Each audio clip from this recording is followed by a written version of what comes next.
Final point చెప్పండి. రేపటి నుంచి యుద్ధం ప్రకటిస్తున్నాను అన్నారు పవన్ కళ్యాణ్. ఒకసారి ఆ మాటలు విన్న తర్వాత మీరు రియాక్ట్ అవుతారు. కానీ పవన్ కళ్యాణ్ రేపటి నుంచి యుద్ధం ప్రకటిస్తున్నాను. అసలు ఏం అక్కర్లేదు సార్, ఏం అక్కర్లేదు. ఆయన సొల్లు, ఆ సొల్లు మాటలు మళ్ళీ వెళ్ళాల్సిన పని లేదు సార్. ఆయన డబ్బా మాటలు, సొల్లు మాటలు.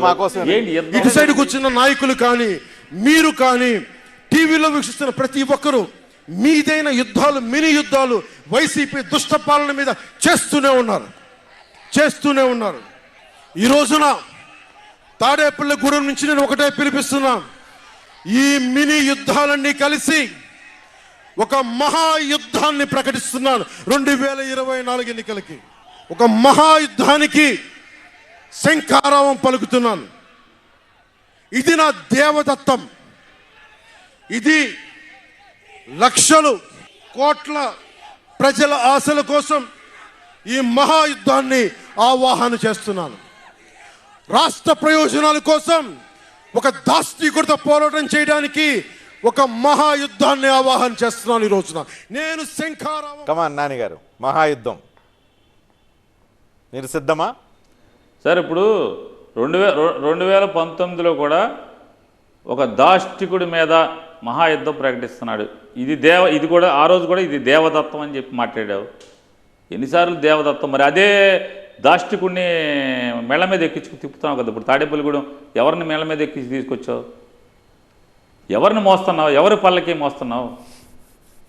కాదు సార్, నిజంగా ఇప్పుడు నిజంగా నువ్వు ఒక రాజకీయ పార్టీ ప్రజల కోసం పెడితే నువ్వు నమ్మకం కలిగించుకోవాలి. ఆయన అంటాడు భీమవరంలో మీరు పనిచేయకపోబట్టి. కార్యకర్తలు పనిచేస్తారు సార్. ఇప్పుడు ఏ పార్టీకైనా కార్యకర్తలు ప్రాణం పెట్టి పనిచేస్తారు.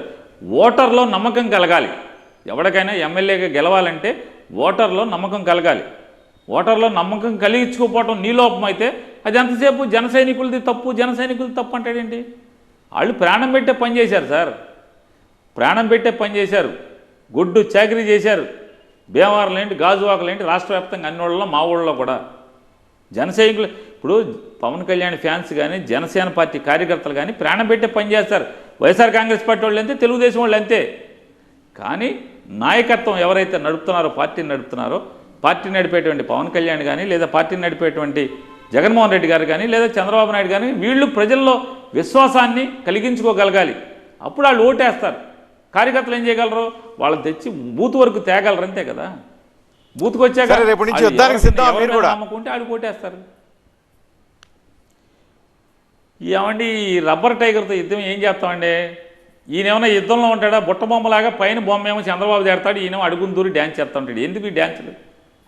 మా ఊళ్ళో వెంకటేశ్వర స్వామి కళ్యాణానికి ఊరేగింపు జరుగుతుంది. ఆ ఊరేగింపులో లోపల మనిషి ఉంటాడు, పైన ఏమో బుట్ట బొమ్మ ఉంటుంది. ఎవడో దేవుడు ఆకారమో, లేకపోతే ఈరుడు ఆకారమో, పెద్ద ఏటగాడ ఆకారమో, అర్జునుడు ఆకారం ఉంటుంది.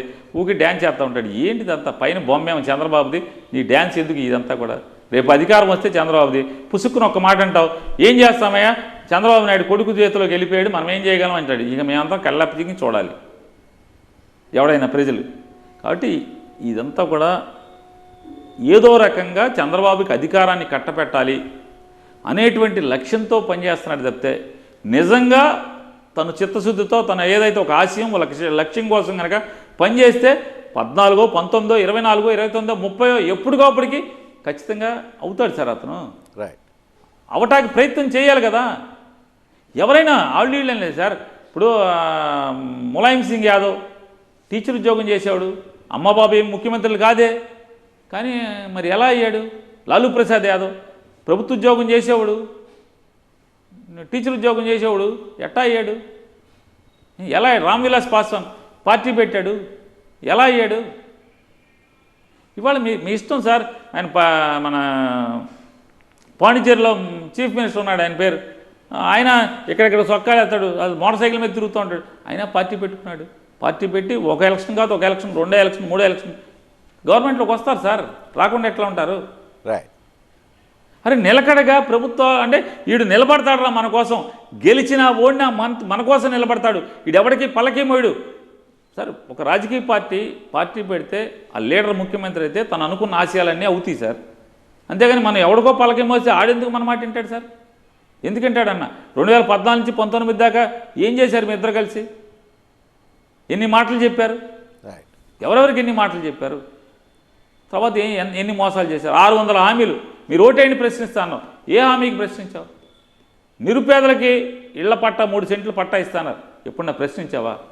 ఇంటికి ఒక ఉద్యోగం ఇస్తామని చెప్పారు. జాబు రావాలంటే బాబు రావాలన్నారు.